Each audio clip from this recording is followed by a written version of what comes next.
দরিদ্র ব্রাহ্মণ এক মথুরায় ছিল, না দেখে সুখের মুখ দুঃখে কাল গেল। একদা ব্রাহ্মণ সেই ভ্রমিয়া নগর, ভিক্ষা না পাইয়া কিছু হইয়া কাতর। তরুতলে বসিলেন বিষণ্ণর বদনে, রোদন করেন কত দুঃখ ভাবি মনে। দয়ালু হইয়া চিত্তে সত্যনারায়ণ, ফকিরের রূপ ধরি দিলা দর্শন। বিপ্রেরে বলেন, শুনো দ্বিজ মহাশয়, কি হেতু রোদন কর বসিয়া ধরায়। বিপ্র কহে, কি হইবে বলিলে তোমায়। ফকিরে কহেন, বিপ্র ক্ষতি কি বাতায়।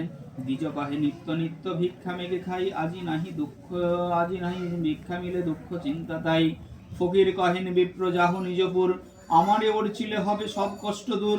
বিপ্র কহে, নিত্য পূজি শিলা নারায়ণ, তাহা বিনা করি বকি শ্লেচ্ছ আচরণ।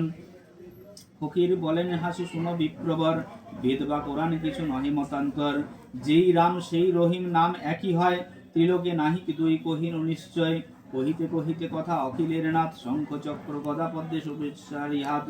দেখিয়া ব্রাহ্মণ তবে পড়িলা ধরণী, কত মতে স্তুতি করে গদ গদ বাণী। দেখিতে দেখিতে পুণ্য হয়েন ফকির, তাহা দেখি ব্রাহ্মণের চক্ষু হয় স্থির। ব্রাহ্মণ বলেন, প্রভু অর্চিব তোমায়, পূজার প্রণালী কহ ধরি তব পায়। ফকির বলেন, শুনো শুনো বিপ্রবর, যে মতে করিবে পূজা কহি অত্তপর। বধূম সোয়াশের করিবে কে গুঁড়া, সুপারি সোয়া গন্ডা পান রম্বা ছড়া। শর্করা সোয়াশের বা ইক্ষু গুড় দিবে, ক্ষীর কিংবা দুধ সহ ভক্তিতে অর্চিবে। এই সব বস্তু বিপ্র করি আয়োজন, চারিদিকে বসিবে কে যত ভক্তগণ। আমার গুণের কথা শুনিবে শ্রবণে, বিধানে বুঝিবে বিপ্র পরম যতনে।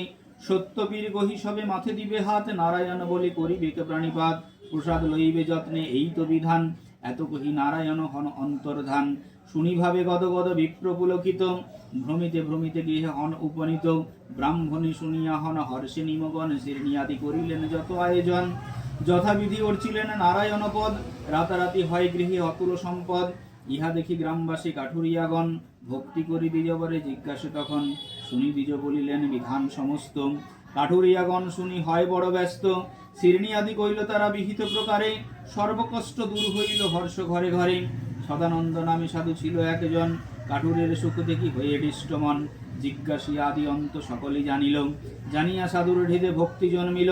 সাধু কহে, অপ্রতুল্য নাহি অন্য ধনে, কন্যা নাই কষ্ট তাই চিন্তি মনে মনে। যদি মোর গৃহে একে জনমে তনয়া, পুঁজি বসি সত্য পেয়ে শিরনি অগ্রে দিয়া। এত কহি গেল চলি সাধু অঙ্গী করি, কালেতে জনমে কন্যা পরমা সুন্দরী। শিরনি দেওয়ার কথা সাধু যে ভুলিল, সুপাত্র দেখিয়া সাধু কন্যা বিভা দিল। কতকালে সাজাইয়া সাতখানি তরি, জামাতা লইয়া সাধু যায় তরা করি।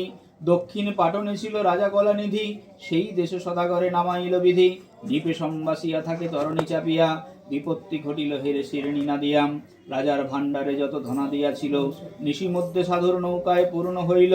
চরমুখে শুনি রাজা ধরিয়া লইল, জামাতা শ্বশুরে লই কারায় পড়িল।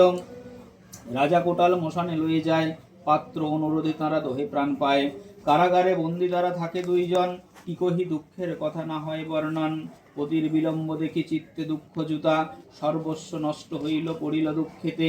দাসিত্ব রহিয়ারা করের পরের গৃহেতে, একদিন সাধু সুতা বেড়াইতে গিয়া, আনন্দিতা বিপ্র ঘরে শিরনি দেখিয়া। বিশেষ জানিয়া তথ্য করিল মারনাম, পিতাপতি উভে গৃহে আসে কামনাম।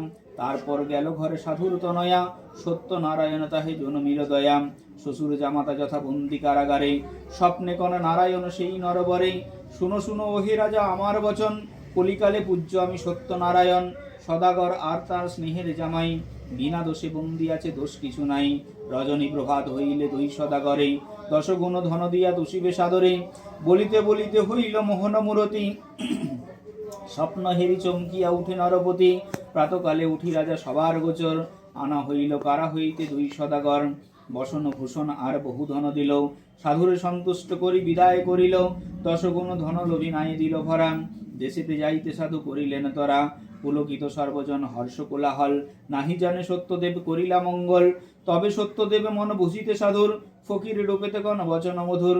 ঘাটে বসে ভিক্ষা হেতু শুনো সদাগর, কিছু ভিক্ষা দিয়া তুমি যাও নিজ ঘর। হইবে মঙ্গল তব আমি ঘরে যাই, কুশলে থাকো তুমি শুনো সাধু তাই। সাধু কহে, তোমা দিলে কিবা ফল হবে, ক্ষমতা থাকিলে কেন কানি পড়ে রবে। তুষ অঙ্গার মাত্র আছে মোর নাই, চাহ যদি দিতে পারি জানিবে তোমায়। শুনে কিছু না বলিল সত্য নারায়ণ, বসিয়া রইলা ঘাটে মুদিয়া নয়ন। কিছু দূর গিয়া হেরে শ্বশুর জামাই, তুষ অঙ্গার বিনা নাই কিছু নাই। সাত নাই যত বস্তু সকলই অমনি, শ্বশুর জামাই কাঁদে শিরে করহানি। জামাতা কহিল চিন্তি তবে সদাগরে, ঘটনা ঘটে ভিক্ষা না দিয়া ফকিরে। সেজন সামান্য নহে বুঝি অনুমানে, চলো চলো ধরে গিয়া তাহার চরণে। এত শুনি সদাগর ফিরাইল তরি, পুণ্য সেই ঘাটে যায় অতি তরা করি। হেরিল ফকির তথা আছেন বসিয়া, দুজনে পড়িল গিয়া পদেতে ধরিয়া। অপরাধ ক্ষম প্রভু করইবে দয়া, নরাধম হেরি দেহ চরণের ছায়া। হাসিয়া ফকির বলে করাই গিয়া চড়ো, করার ভিখারি আমি পদে কেন ধরো। কাঁদিতে কাঁদিতে তবে বলে দুইজন, কুকর্ম করেছি ক্ষমা কর নারায়ণ। মানিয়া শিরনি ভুল হয়েছে আমার, অপরাধ হইয়াছে পদেতে তোমার। কহিলাম সত্য এই বলে দাঁড়াইয়ে, সোয়াশের স্বর্ণের শিরনি দেব গিয়ে। সত্য নারায়ণ তবে সদয় হইল, প্রণতি করিয়া সাধু তরিতে চড়িল। উত্তরিল ঘাটে সাধু হইল কোলাহল, সাধুর গৃহিণী সুতা শুনি কৌতূহল। নৌকার দ্রব্যাদি যত ঘরেতে লইয়া, শিরনি করিল সাধু পুলকে মজিয়া। প্রসাদ লইল সবে জুড়ি দুই পানি, লইতে মাটিতে ফেলে সাধুর নন্দিনী। দেখি সত্যদেব তবে ক্রোধিত হইল, জামাতা সহিত নৌকা সলিলে ডুবিল। তাহা দেখি সাধু করে ঘোর উচ্চনাদ, হায় হায় অকস্মাৎ হল কি প্রমাদ।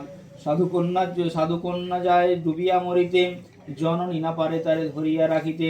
হেন কালে দৈববাণী হইল আচম্বিত, শিরনি ফেলিয়া সুতা কইল বিপরীত। ইহা শুনি সাধু সুতা তখনই উঠিয়া, মাটি হইতে শিরনি তবে খাইল চাটিয়া। ভাসিল নৌকার সহ সাধুর জামাই, যত দ্রব্য আছে সব কিছু নড়ে নাই। তরির যতেক বস্তু ভাণ্ডারেতে আনি, করিলেকে সোয়াশের সোনার শিরনি। স্বপ্নে বলিলেন প্রভু শুনো সাধু কই, আটায় সন্তুষ্ট আমি সর্বক্ষণ হই। স্বপ্নে শুনি সদাগর পরম আনন্দ, আটার শিরনি কইল সাধু সদানন্দ। এ কথা রটিল ক্রমে সবার আলোয়, ভক্তিতে পুজিলে বাঞ্ছা আশু সিদ্ধ হয়। গুণকথা শুনিবেকে হয়ে এক মন, বিমনা হইলে রুষ্ট সত্য নারায়ণ। এক চিত্তে শুনে কিংবা পূজে নারায়ণ, শুনিতে না পারে তারে কদাচ সমন। শঙ্করাচার্যের মতো প্রবন্ধ প্রাচীন, অত্যপর বল সবে সত্য সনাতন। নম ব্রহ্মণ্য দেবায় গোব্রহ্মণরিতায় চ জগদ্ধিতায় কৃষ্ণায়।